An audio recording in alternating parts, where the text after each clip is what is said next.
Hey, welcome to another edition of Ask Ron. This is where you post up your questions for me on the MD forum, and I answer them right here for you. So, I asked for some questions, got some good ones. First batch come from Fabian Gym Food. First one is, who do you think will be the next Mr. O after Phil? It's a good question. You know, Rami was second, so I would tend to say Rami. You know, he's not a really young guy, but he's not that old. He's a couple years younger than Phil. You know, with Phil, I don't see anyone that's out there right now getting that close to beating him. Rami came pretty close, I thought. So, you know, really the only thing I could see happening that makes that happen anytime soon is if Phil gets hurt, you know, tears a muscle, something happens to him, because he's just beating everybody. I don't know what it's going to take for this man to lose. You know, we can argue all day, is he the greatest Mr. Olympia? Ronnie would have beat him in his prime, yeah. I do believe Ronnie in his prime would have whooped Phil like a little boy, but right now, nobody seems to be able to beat the guy. I thought Kai came close a couple times. I don't think Kai's ever coming back to Olympia, personally. You know, he gave it his best shot. 3 years in a row, he was second place. I would imagine Kai feels like they're just never going to give it to me, so why am I going to bother? The next Mr. Olympia in the 212 division, I can answer that one. A lot of people are talking about Hadi Choopan from Iran. Maybe that could happen as early as 2018, who knows? But I do believe the next guy after both of these guys to be the 212 champ is going to be Derek Lunsford. Derek is just... he's so young. He's 24 years old. He's got everything. He's got the structure, the muscle bellies, the mass already. He just needs to keep refining it. Muscle maturity, better condition. He's only going to get better and better. And I see Derek Lunsford as most likely the next guy who's going to hold on to the 212 Olympia title after Flex is gone, and hold on to it for a few years. You know, unless we get somebody, you know, another crazy freak comes out of nowhere who's just got it all, you know, structure, shape, symmetry, size, everything. It's right now I see Derek as the future of that. Do you have any amateurs in mind who could be the next big thing in the open class? Honestly, no. I don't see any amateurs out there right now who are that amazing. That's not to say they're not out there. I'm probably not aware of them. I was at the 3 big pro qualifiers this year. I was at the USA, the North American, and the Nationals. I saw a lot of really good guys. I didn't see anybody who made me stop and say, wow, this guy is going to, once he gets this or that, you know, improves this or that aspect of his physique, he's going to be an amazing pro and he's just going to dominate. I didn't see that. That's not to say someone like that isn't out there. They very well could be, and I just don't know about them right now. Now, question from him. Did you hear about that guy, Steve Lorius from Bev's Gym, who was hyped on social media to be a future Mr. Olympia in classic physique? If yes, your opinion. Yeah, I actually saw Steve compete at the North American. He turned professional there. He's very good. But as far as the classic physique Olympia, you know, we have Breon Ansley as the champ right now. Chris Bumstead just needs a back and some more arms. And, you know, he's only 22 years old. He's turning 23 in a couple months, early 2018. Breon's going to have a tough time with him, a very, very tough time at the next Olympia next fall. Because, you know, he's still growing and improving, this kid Bumstead. He's amazing. Just the genetics on him. He's a nice guy. He's the one I see as the next classic physique Olympia champion. And he's young enough that I can see him holding on to it for a while, because he'll be improving year after year for a while. Like I said, he's only 22. This kid's got, you know, he's got so much out of him. Breon, amazing physique too. Breon is 38 years old. He's pushing 40. You wouldn't know it by looking at him. He looks at least 10 years younger, looking at him even in the face. But I do believe Breon is pretty close to maxed out as far as his physique, which means I don't think he can get a whole lot better. You know, that being said, he looked great, so it's not like he needs to be a lot better, but you got someone like Bumstead who is going to get a lot better, and that's dangerous. So Chris Bumstead, that's my pick for, my prediction for next Classic Physique Olympia. and someone I think is capable of holding it for years, you know, assuming he stays healthy and injury-free and all that good stuff. Last question from Fabian was, what was your plan for life before you got involved in the bodybuilding fitness industry? It's a good question. Yeah, I had no intentions of doing this at all.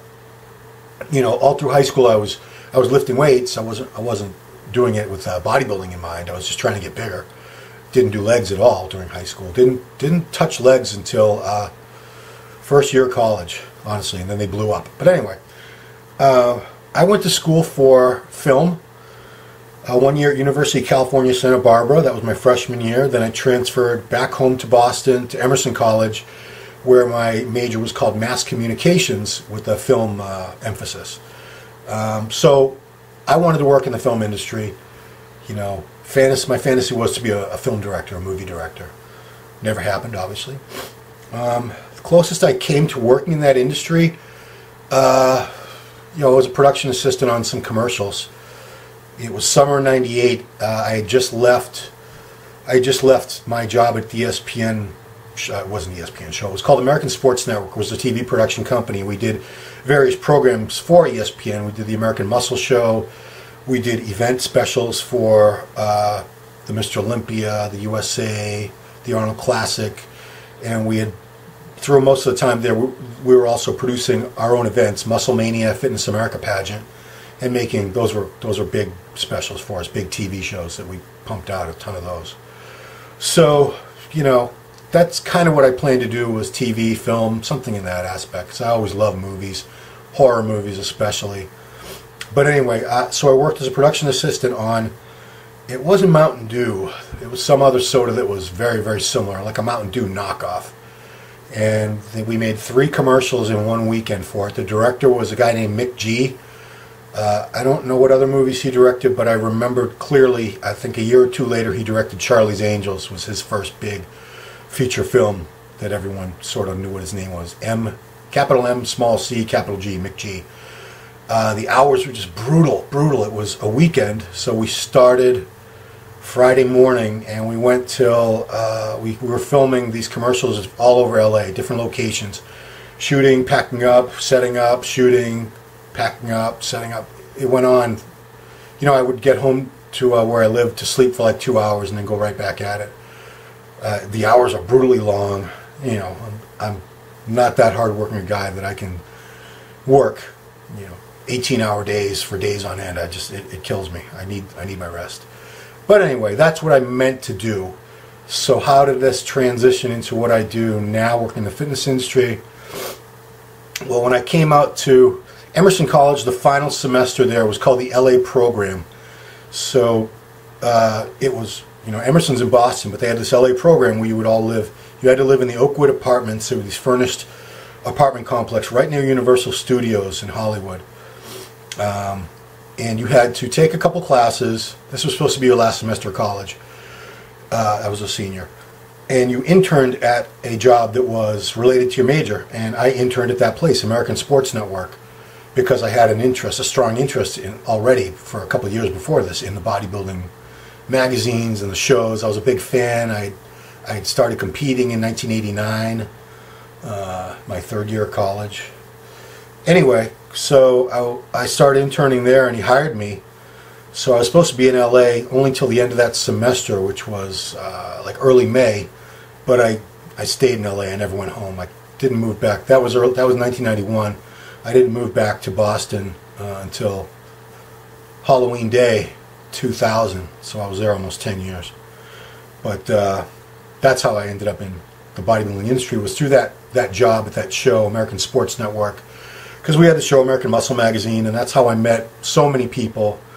Most of the people that I know now, like that I've known for so long, like Sean Ray, Kevin Levroni, Ronnie, Flex Wheeler, all these people, I met them through that show in the years that I was working on that show as an associate producer.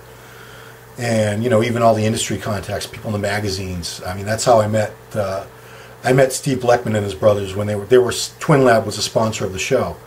And so I would see them at the contest that we were doing the event productions, the TV productions for. So I mean, that was how I got into the industry, and I've been here ever since, basically in one form or another. Okay, so now Bully God. Bully God asked me a lot of questions. Some of them pretty silly, but I'm gonna read them all off because the first one actually was a pretty good question. Bully God asked, "What made you get started into bodybuilding?" Okay, so I was a small kid. I was short. I was always like one of the shorter kids in my grade. I was a late bloomer. I didn't hit my full adult height till senior year of high school. Even though I was kind of a young senior, I was 17 the whole time. I didn't turn 18 until I started college. But still, I was small. I wasn't very good at sports at all. So there were a few factors that led me toward bodybuilding. When I was probably 8, 9 years old or so, I was babysitting for my niece, and I was up super late and watching PBS, and Pumping Iron was on. So I saw that, and, Arnold, Franco, Lou Ferrigno, Ken Waller, all those guys, and I was like, wow. That was the first time I'd ever seen bodybuilders. But my family was, I had older brothers and sisters, and we were into wrestling. We would always watch wrestling Saturday mornings. It was on, and wrestling. There was always some guys in wrestling that had great physiques. Hulk Hogan, Superstar Billy Graham, Ivan Putski. What's The Rock? The Rock's dad. Tony, the guy that was Mr. US, the guy that, I can't remember what his name was. Anyway, there were some guys with great physiques, and I used to see them and be like, wow, I want to look like those guys. Those guys are jacked. And then in 7th grade or 8th grade, or it was like 7th grade, I had the biggest crush on this girl, Nancy LeBlanc. And she had the biggest crush on two guys. One of them was Arnold, and the other was a wrestler from Texas wrestling named Kerry Von Erich. The late Kerry Von Erich. All the Von Erich brothers, I believe, now are dead. For any of you guys who know any wrestling history, they were a big wrestling family out of Texas. The dad had been a wrestler many years before that, and he made all his kids into wrestlers. But Kerry was the one that had the bodybuilder type physique, and he had this long rock star hair. He looked like a buff rock star. So he had this jaw, and, he was just a specimen. So, I wanted to work out to hopefully impress her. And she had an older brother who worked out. He tried, lifting, bodybuilding. He never competed or anything, Jerry. But great genetics. He had no body fat on him. Wasn't the biggest kid, but, he had really good shape and just no body fat. He was ripped. And, people were in awe of him. He'd only been training for maybe a year or so, and he had this physique that everyone was like staring at all the time.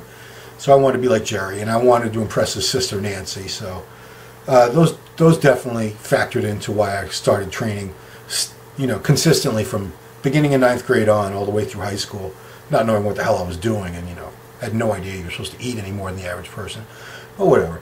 So how did I get into bodybuilding? What we call bodybuilding, and how did it all lead to this? Between the end of senior year and before I went off to California for my first year of college, I bought a can of Weider Dynamic Weight Gain Powder or something like that. It was a Weider Weight Gain Mass Powder. And there was a thing on the side, a thing that came inside, a little thing. If you sent away, they would send you a free copy of Flex magazine. So I sent away for it. Nothing came. I forgot all about it. And I think I'd been in UCSB, Santa Barbara, for a week, and my mother had all my mail forwarded to me. So that magazine came. It was a Flex magazine with a woman on the cover, and Janice Regain, I think it was. Anyway, I opened it up, and in that issue there was like a layout on Junior Nationals champion Sean Ray, who would go on to win the Nationals and turn pro a couple months later. So I got this September of '87 was my first magazine that I really looked at. They had coverage of the IFBB Amateur World Championships.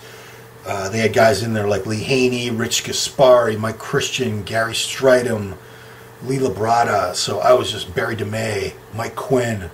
So I was looking at these guys and I was in awe. I was like, oh my God, I got to look like that. I don't know. Whatever it takes, how long I have to work, how hard I have to work, doesn't matter. How long it takes, doesn't matter. I'm going to look like that. And I immediately cut out a bunch of the pages, taped them to my walls. My roommate thought I was a wacko, among other things, I'm sure. And I immediately went to the school bookstore and I looked for, a bodybuilding book. I'm like, I got to find out more about how to do this stuff. Bought 2 books, the Nautilus Bodybuilding book and the Nautilus Advanced Bodybuilding book, because the Advanced Bodybuilding book had all these routines, especially for body parts. So I read that, and I was immediately brainwashed into thinking Nautilus machines were the shit. They were the absolute advanced, state-of-the-art technology, and free weights were for idiots because they were obsolete. They were caveman tools. So even though the school had a free gym with free weights that I could have gone to for free, and I did a couple times just to check it out, it was really like a huge trailer packed with weights, packed with kids. It was so crowded. I joined the Nautilus room at the school, which cost money, which I didn't have much of, just specifically so I could follow these routines. And I did start seeing some good gains, only because I was so intense. I was so driven, trained so hard. Should have eaten more. You know, I was at the cafeteria on the off-campus housing that I was living at, and I would eat as much as I could for breakfast, lunch, and dinner. But I really had no money. I had very little. I was very, very poor. It's my first year of college. Had no more money, so I was on 3 meals a day. Plus, I biked everywhere. UCSB campus is beautiful. It's got bike paths everywhere. Everybody there was biking everywhere they went, to classes, back to their dorm, or off campus. I probably biked on average 5 to 10 miles a day, and on the weekends I would go down to the beach bike paths, and I would go maybe 10, 20 miles easy. Just because, you know, I was from Boston. This was my first time living out in California. I really wanted to soak it all in and get the experience, so, you know, I did that. So I was hooked, and you know, I started competing. That was fall of '87. By March of '89, I had done my first contest, and that was it. I was done. I was hooked for life from there. So that's how I got into bodybuilding. Okay, now Bully God had some other questions. Ron, what is your favorite TV show? That's a tie between The Exorcist. Love that show. It's in the second season now. The second season's almost over. Great show. It's based on the novel and the film by William Peter Blatty. And you know, fans of The Exorcist, it's pretty damn cool to see how they've kept the storyline going. Especially the first season it ended up being a continuation of the original characters, although we didn't find that out till probably about 2/3 of the way through the season. And of course, The Walking Dead. I love The Walking Dead.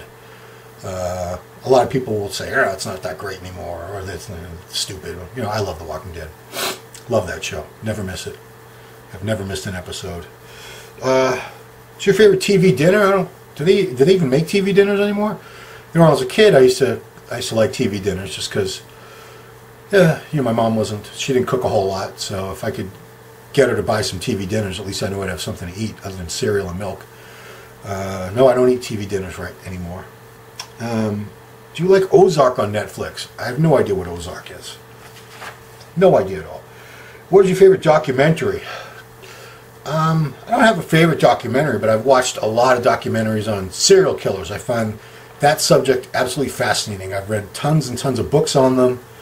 I just find it fascinating that there's something different with these people that that turns them into this killing machine where they have no regard for other human life, and it's crazy. Who the hell's calling me now? Ugh, my wife. I'll have to call her back. What's your favorite documentary? Are you a history buff? I'm not a history buff. My late father was obsessed with World War II. He just missed being old enough to be in it. He was born in 1929, and the war ended when he was 16. He just missed being able to be in it. He served in the National Guard during Korean conflict, but was never deployed to active duty. But he loved World War II. He would watch anything that was on TV. He didn't watch much TV. He would watch anything related to World War II, which was usually on PBS or something, and he would watch the news, and that was it. It's the only two things he ever watched on TV. But me, nah, I'm History Channel. Nah, I don't really watch it that much. Can you believe DiGiorno is not delivery? Yeah, I can believe it. Okay, Kinnick asked me a question, so this is a good one. Last question I'll take on this one. We're already getting toward the 20-minute mark. Do you take supplements? What do you think of whey protein? I take a lot of supplements. Okay, you know, had a deal with Gaspar Nutrition. I've been part of them now in one capacity or another for about 11 years now. So I take a lot of their products, but I'll give you an idea of all the supplements I take on a daily basis. So I take a joint formula, take a vitamin C, vitamin E, D3, a multivitamin, a multi-mineral. For digestion, I take a probiotic. I take digestive enzymes with every meal. I take apple cider vinegar on an empty stomach 2 or 3 times a day, diluted with water so it doesn't rot out my tooth enamel. Whey protein so before training I'll have a pre-workout formula, Super Pump 250, and every body part except for legs, because I don't need a great pump on legs. They're big anyway. I'm not really looking to get them that much bigger. Plasma Jet from Gaspar Nutrition. Right after the workout, the minute the workout's over, I will do Isofusion, which is their whey protein. I'll do 50 grams of that with simple sugar, like a couple cups of kids cereal, like Frankenberry, Blueberry, Apple Jacks, doesn't matter, any kind of kids cereal I'll have. My favorite flavor at the moment is blueberry muffin. I do their Myofusion shake in the middle of the night. I'm a big believer in nighttime shakes to stay anabolic throughout that long sleep cycle. I know not everybody thinks that's necessary. Maybe it isn't. I don't know. Couldn't hurt, right? So I have those. I have that in the middle of the night. Another thing I started taking years ago because Evan Senapani advocated was CoQ10. So yeah, I take a lot of supplements. And whey protein, I'm a big believer in having that right after you train. I believe it's great to have a fast digesting protein source like that that's going to get right back into the muscles where you want it and where you need it, along with some fast digesting type sugars. I used to do their Glycofuse. I used to do the Glycofuse, and I still recommend it to people. I just couldn't tolerate it that well. I was getting the worst gas, and my wife was about to kill me, so I had to stop that. But a lot of people tolerate it pretty well, and if I could do cyclic dextrin after a workout without the GI issues, I would. But I just can't. My stomach just can't seem to deal with it. And that is all the questions for now. I appreciate you guys sending in questions. I appreciate you guys asking all the questions and watching. And that's it. Talk to you guys later.